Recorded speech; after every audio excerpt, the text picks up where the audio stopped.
Pearl Harbor, the beginning of disasters. It was a sunny December morning in Hawaii when disaster struck. The date was December 7, 1941.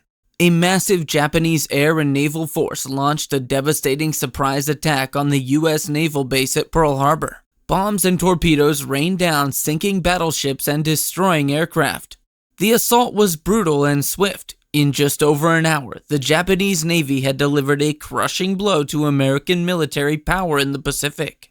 But Pearl Harbor was just the beginning. It ignited a bitter war between two mighty empires that would rage across the Pacific for years. A war marked by appalling fanaticism, unthinkable casualties, and the unleashing of terrifying new weapons of destruction. Infamy. The attack took the U.S. completely by surprise. Early on the morning of December 7, 1941, hundreds of Japanese fighter planes swooped over Pearl Harbor.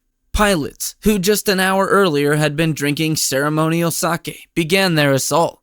Within minutes, 8 battleships were hit along with numerous smaller vessels. The USS Arizona and USS Oklahoma were destroyed as they capsized. The USS California, USS West Virginia, USS Tennessee, USS Maryland, and USS Nevada were all heavily damaged.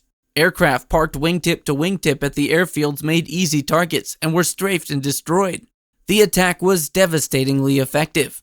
But crucially, the 3 U.S. aircraft carriers normally stationed at Pearl Harbor were away on maneuvers.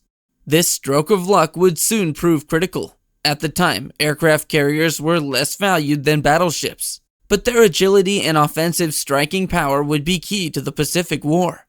As news of the devastating raid spread across America, the response was utter shock, followed by outrage. Pearl Harbor instantly became synonymous with treachery and deceit. It was also a deep shame that America could be caught so unaware. Recriminations started immediately about who had ignored warnings or failed to react in time. The next day, President Roosevelt addressed Congress, calling December 7th a day that will live in infamy. America was now determined to strike back at Japan. A previously isolationist country was united almost overnight for the shared purpose of total war. But Pearl Harbor was just the first of many jarring defeats the Allies would suffer across the Pacific in the early months of the war. The Empire strikes back. Within hours of the Pearl Harbor attack, Japanese bombers savaged the main U.S. airbase in the Philippines at Clark Field. Dozens of American B-17 bombers and P-40 fighters were destroyed on the ground. Then the Japanese pounded the capital, Manila. With Allied air power in the region crippled, Japanese troops swarmed ashore, taking control of the islands in a matter of weeks. Defending forces led by General Douglas MacArthur were completely overwhelmed. The situation for the British was just as dire. Their naval base at Singapore was considered impregnable. Defended by huge guns facing the sea, the British believed 100,000 men could hold Malaya and Singapore against any attack.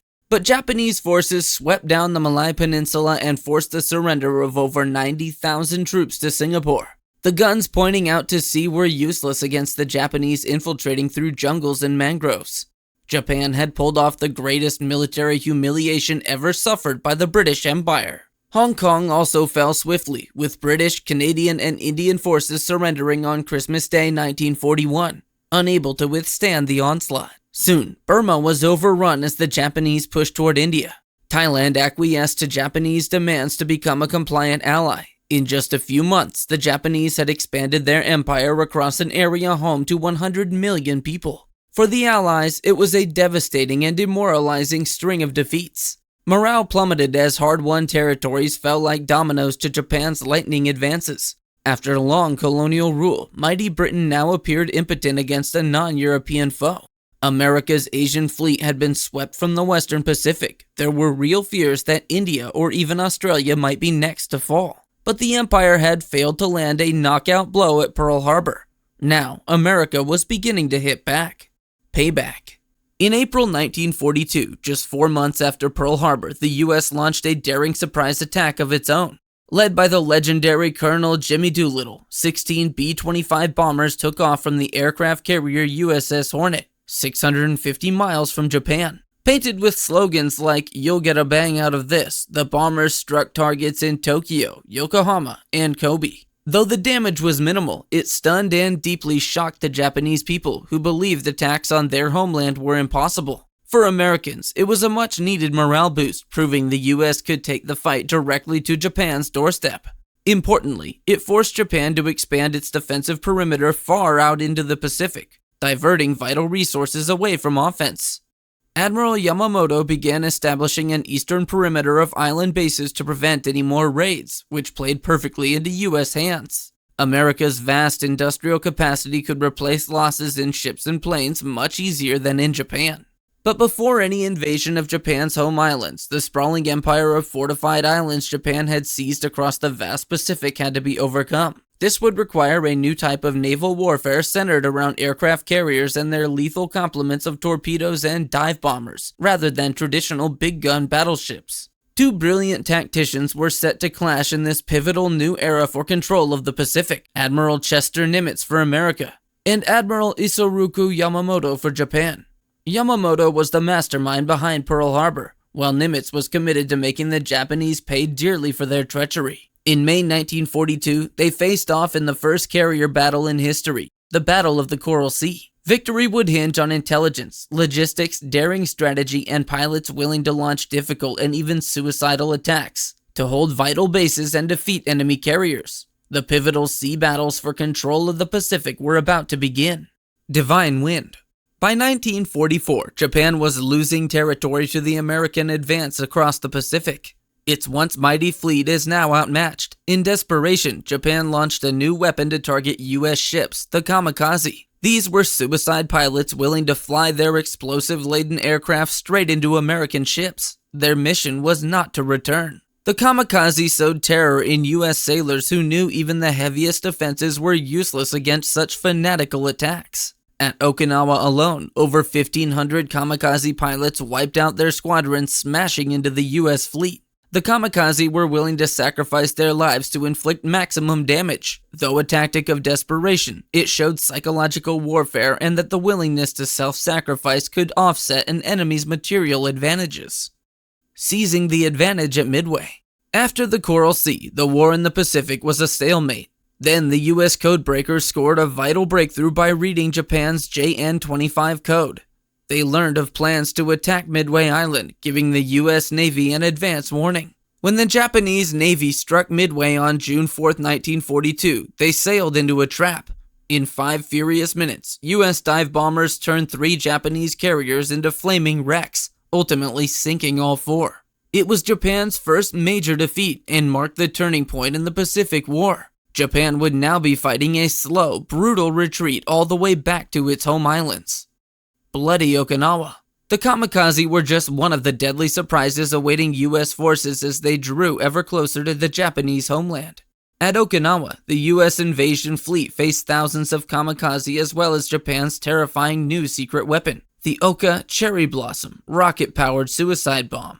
Huge formations of battleships, cruisers, and destroyers now had to defend against swarms of kamikaze and Oka launched from nearby Kyushu. Near misses from these suicide weapons left crews rattled, even if they survived the attack. Almost 50 ships would be sunk at Okinawa and over 5,000 sailors would be killed. On land, fanatical Japanese defenders turned the island into a landscape of pillboxes, tunnels, and minefields. After 82 days of fighting, 100,000 Japanese soldiers lay dead, as did 14,000 US troops. To America's leaders, Okinawa was a preview of the horrors to come if Japan had to be invaded. It convinced them to use the newly developed atomic bomb instead to force Japan's surrender. Descent into darkness. As the fighting in the Pacific became ever more desperate, both sides abandoned ethical constraints against harming civilians and deployed new weapons of mass destruction. Japan terrorized Chinese cities with bioweapons developed by Unit 731. Fleas infected with bubonic plague and cholera bombs caused epidemics, killing hundreds of thousands. For its part, the US abandoned precision daylight bombing of Japan in favor of massive nighttime firebomb incendiary raids aimed at destroying whole cities and demoralizing the population through firestorms. The apocalyptic raids left urban areas like Tokyo reduced to ashes. Finally, in August 1945, the US dropped 2 atomic bombs on Hiroshima and Nagasaki, instantly killing over 100,000 civilians. These frightening new weapons of the atomic age finally compelled Japan's surrender.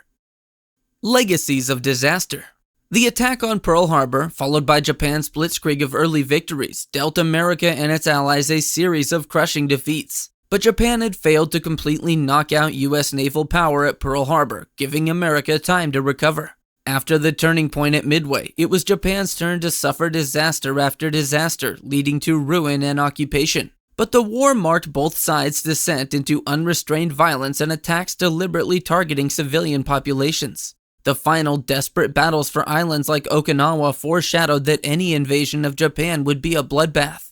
The belief that only the atomic bomb could make invasions unnecessary haunted America's leaders. Pearl Harbor ignited the horrific war in the Pacific, which saw savagery and race hatred eclipse all humanitarian concern. The new weapons unleashed there would shape World War II and the Cold War that followed.